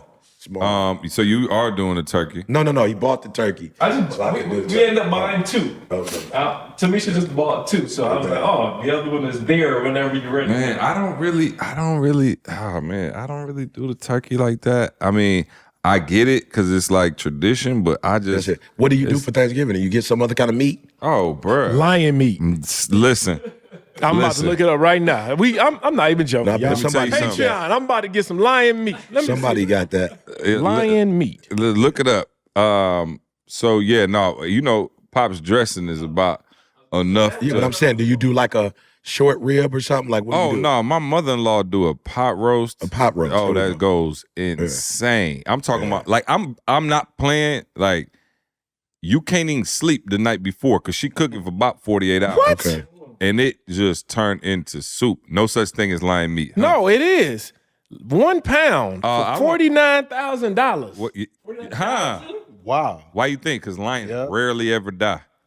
I want African wild dog meat. African wild dog meat. Hey, because lion meat is not successful. Listen. It's only got a 20%. 20%. I don't want African wild dog. Bear meat $1.99 a pound. For 1 pound. You get bear meat at Costco right now. Exotic meat market, $49,999.99. When I was in China, bruh, for a pound. Imagine being in China and then I'm opening the menu and it's got a whole pigeon. Wow. I'm talking about the picture of the pigeon with the eyes and everything. You can just get a pigeon plucked and just, I mean, listen, everybody got their own culture. I'm just saying for me, I was just like, I don't know if I'm gonna be able to eat anywhere where pigeons is also a part of the menu. Like, I don't know about the cross contamination. Anyway, so then we talking about size then, because you don't even do turkey in the first place. No, we don't do turkey. We do the pot roast. But yeah, no, we ain't did a turkey. My dad used to do a turkey back in the day, and it was good. But like, I don't know. It seemed like a lot of like oven time. You know, like it's a lot. Yeah, it's just a lot. So it's a lot. As y'all know, my pops make the best dressing in the world. But if you make it, I heard I heard y'all got an advanced text. Yeah, I said, wow, he done reached OG pastor status. No question. Diddy said, I said, she asked me about something about the dressing, and I was like, oh, you ain't hit Pops, and she was like, he hit me. Yeah, he hit me. I said, it's like that. So anyway, but he was like, Diddy, with or without. She was like, it don't make sense to have it without. I cannot eat meat the rest of the year. Yeah, no, man. I'm not gonna lie to you, bro. Like, I'm gonna have to have a serious plan for because the problem ain't Thanksgiving. The problem is the leftovers through the weekend. So now you do, and then the pre-Thanksgiving is like we always do like pizza on Wednesday because the kitchen is already. So you doing pizza, then you doing Thanksgiving, then Friday, Saturday, Sunday, everybody's still just sitting around. It's cakes, pies. Yeah, that's why I just have Jamie make me a little something every year and come off on everything right there, bro. It's a lot going on, and so pray for the the workout. You know what I'm saying? That the workout. Shout out to the Peloton, but I'm gonna go. Man, my mother-in-law also, bro, she do homemade biscuits, rolls. Yeah, them homemade. Yeah, and she like, first of all, she got turned. Maul would enjoy the temperature in the house. She turned the temperature to like 80 in the crib. Why so cold? Exactly. And then puts the rolls like up in the top cabinets because the heat rises. Mm-hmm. So she put them like on top of the cabinets. It just be rows of rolls, and then right around the time.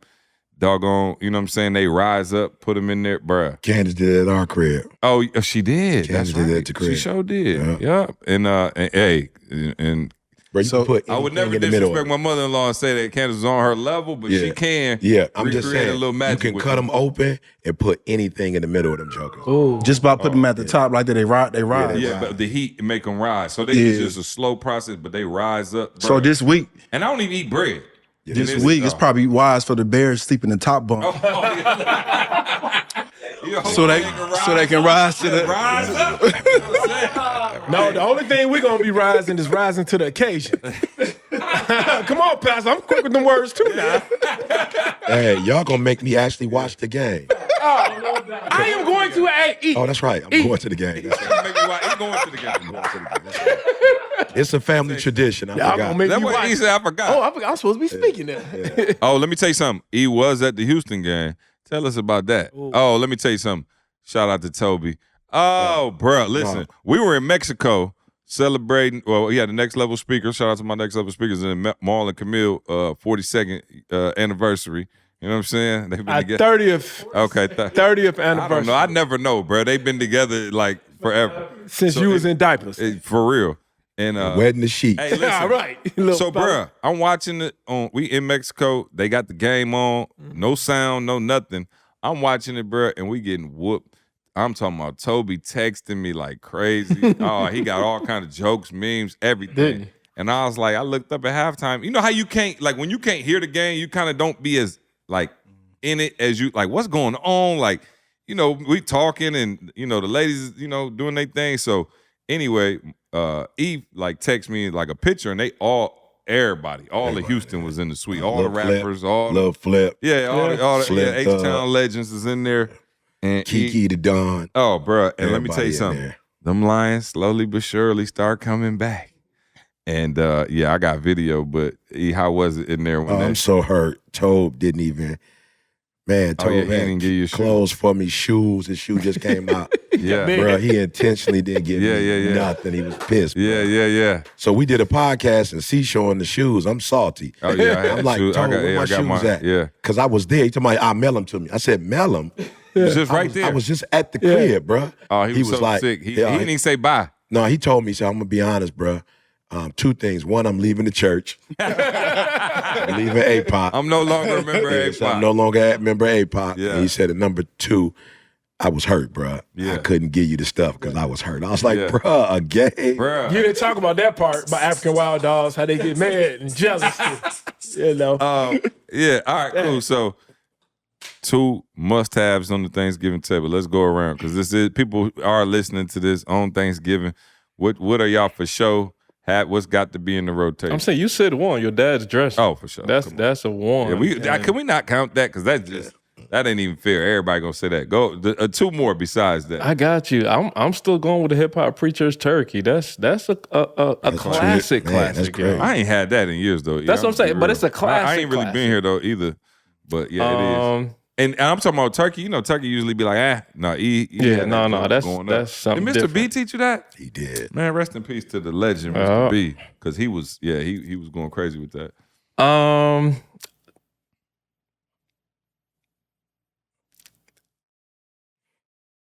I'm stuck. That's it. He said too. Yeah, he said not the dressing. I'm trying not to go with the straight up herbs. Yeah. Get them chillins. Oh. Y'all do chilling? I was so glad when we stopped doing that mess. Man. No, I got family members still doing. Take the smelling. Oh my god. Oh, bro, I don't know. Yeah, the house smelling like, oh man. Have you ever had them? You ate them? Yeah. My father's best friend wife used to make them when we was kids, and she could make them apparently. But I was like, please. After I had them one time, I was like, please don't make me eat that again. Yeah. That and gumbo. Oh, I love gumbo. Whoa. I had some bad gumbo when I was a kid. Bad. I was Bro, remember I ate the gumbo? You ain't tasted. When we was in Detroit, your uncle's gumbo. Yeah, the uncle made it. Yeah. What? Fire. Yeah. Man, shout out to Uncle Joe, the gumbo in Detroit. If you're ever in Detroit, Louisiana Creole gumbo, let me tell you something. I had never really had gumbo in New Orleans. I went to New Orleans, was disappointed because I was like, it's better. I promise you. Yeah. Phenomenal. Louisiana Creole gumbo. Shout out Uncle Joe.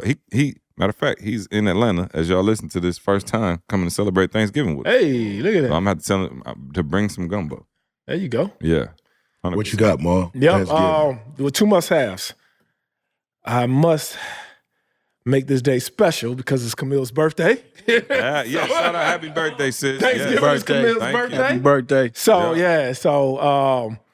and I know what to make it special for her. She loves this lemon pound cake. Yeah, it's one of the ones. Who make it? It's one of the ones that it make you hit right back here like that. Who makes it? Every bite. It's Cafandra's grandma used to make it. But now, I thought it was the same place that made those cookies. So now it's the uncle or cousin or something like that makes it. They got the recipe. They passed the family recipe down. So I can get some. Yeah, so that's number 1, and then my must-have number 2. Seriously, y'all, I'm gonna get that lion. That lion meat for $49,000. I got to get something with some lion on it, and I'm gonna celebrate every cut. Matter of fact, I'm gonna get like a lion leg, and I'm just hold it there like Fred Flintstone, and I promise you, every time the Bears score a touchdown or do something, I'm just gonna bite into that lion. Mo, do you understand how bad this has been for you the last few weeks? Are you sure you want to do this to yourself, though? Bro, guarantee we have nothing to lose. Everything to gain. Everything to gain. Everything to gain. This is the time to do it. Yeah. Now you got a little something to lose. Nothing to lose. Nothing. Yeah. Pride. Pride. What pride? Pride. What is that? The Bible speaks to pride, Pastor. It's come before a fall. Before what? A fall. Come on, Doc. Yeah, pride come before a fall. Ain't no pride here, Doc. You really think y'all gonna? I really believe you even said it yourself, young fella. I say y'all play good against us. We play great against y'all. Y'all usually do. You're gonna get your best fight. Divisional game. Yeah. Usually divisional games is a little tougher. I give you that. Like it's just because you know the people that you playing. It's kind of like when TJ slammed you on your neck. Now anybody else would have slammed, you would have been like, oh, stranger, you probably would have picked him up. Then, but because he knew you, he knew what to get. He knew already how to get you, and that's what happened. Yeah. I'm not mad at that. Yeah.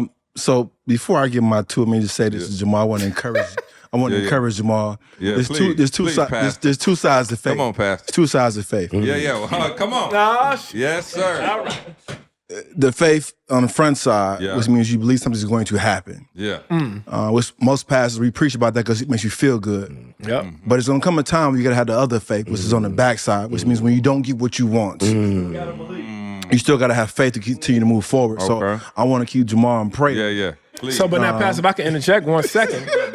What they forgot to teach you, Pastor, was that there's one more side of faith is in the middle. Okay. So you said it's one on the front, one on the back, but they didn't tell you about the one that's in the middle.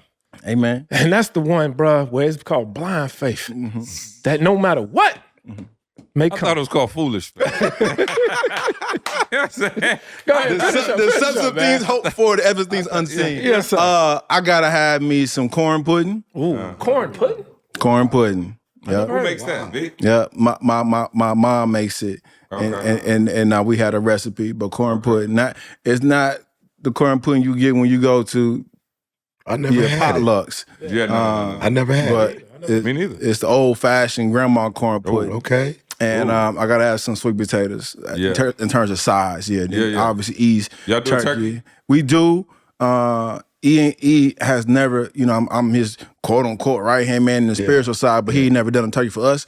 You know what I mean? I've never done it for nobody. I just bring it to the church.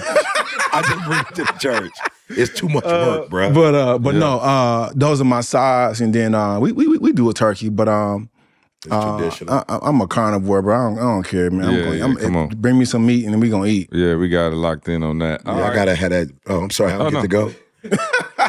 No, you have been going throughout everybody else's turn, so I never said. My bad. I never said what I wanted. Yeah, sorry.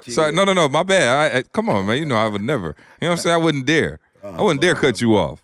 Monique, you see how he is.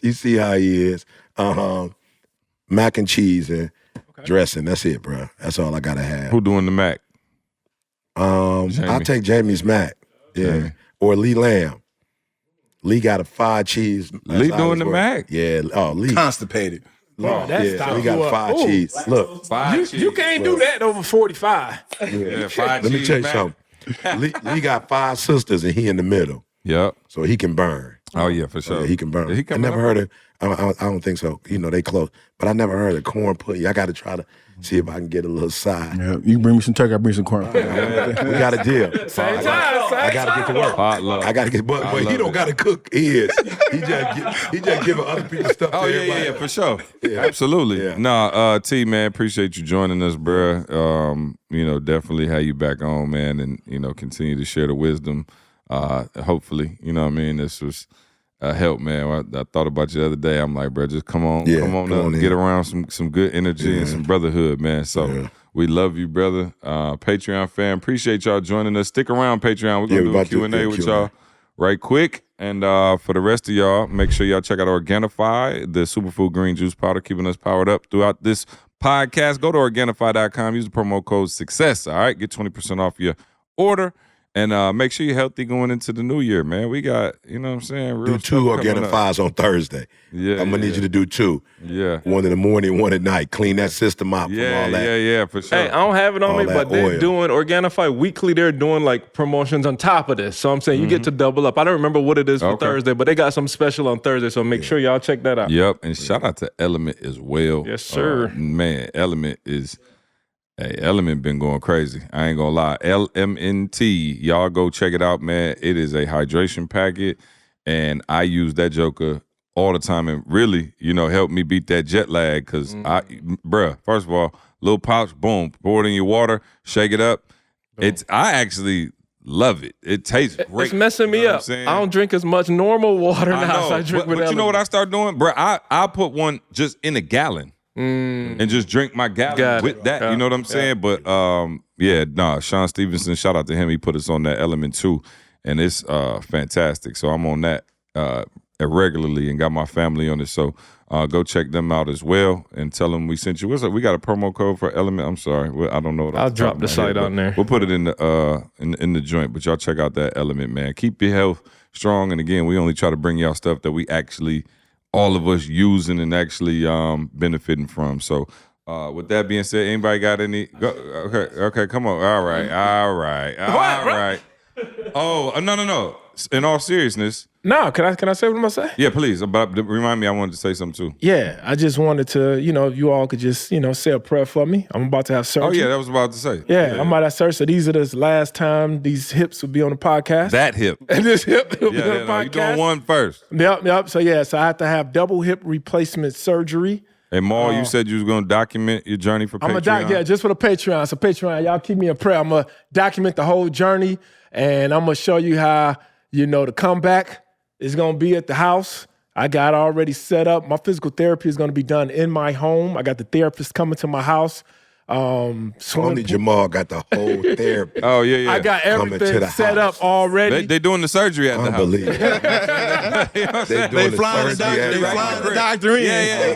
They got a little prep room right there. If it was sterile enough, we probably would have. But You know I'm documenting everything, doing it all at the house, only for the Patreon. So we're going. If I talk crazy coming out of surgery, y'all, I apologize because I told my wife she got to record me, so I don't know what I'm saying. I might be saying stuff like CJ is a great guy. Yeah. CJ is very nice. So that if I'm talking like that, y'all, all right, it's wrong. I told you I was gonna pull up at the crib right afterwards. I would push you down the steps. Keep playing with me. I got an elevator, dog. You know what I'm saying? See that right there? I'm gonna be on the elevator. I ain't even messing with you. Yeah. So we'll make sure we follow that journey and. Definitely keep you lifted, man, because, them surgeries, you know what I'm saying? You just want to, make sure everything go well, and we know you're all prepared. He done went Marlon came to my house, bro, talking about, I'm vegan today. I'm like, today. And then say, hey, so we at the store, right? Let me tell you what ghetto vegan is. He know what I'm talking about. So he say, I say, bro, we're going to have pizza at the crib, so, and we can get one with veggie. He's like, the cheese, though, bro. I said, oh, okay, my bad. You know what I'm saying? I forgot. So then so he like, yeah, get the Morningstar packages and all of that, because I'm going to grill up some burgers. And I was like, all right, cool. And then we were heading to the checkout. He's like, hey, did you grab the sliced cheese for the burgers? I said, what? I said, look at it. I said, bro, what type of ghetto vegan? He's like, oh, no, I need it. So anyway, y'all pray for Maul as his vegan journey is off to a rough start. It's great. Kind of vegan. Except, hey, anybody know? And y'all put in the chat if they got any vegan lion meat. 100%, y'all. We out of here. Patreon, stick around. We out of here. We love y'all. We'll see you next week. Let's go. I want you to focus on here right now. Don't you worry about when you get home. You concentrate on this opportunity. You don't worry about tomorrow. You concentrate on this opportunity with all your might, with all your soul, with all your heart. Thank you so much for rocking with us as always, right? We don't take it lightly, guys. And we hope that we've provided transformation and not just information. We want you to become the best version of yourself, right? Make sure you check out the show notes to access all the important links and get your product discounts. Now, one favor we're asking of you, do us this favor. Make sure you subscribe and leave us a review on Apple Podcasts. We want to know your feedback and how we can serve you better. And if there's anyone that you think could benefit from listening to this show, please, I'm begging you, please share it with them. And remember, as E always says, if you want to succeed as bad as you want to breathe, then you'll be successful.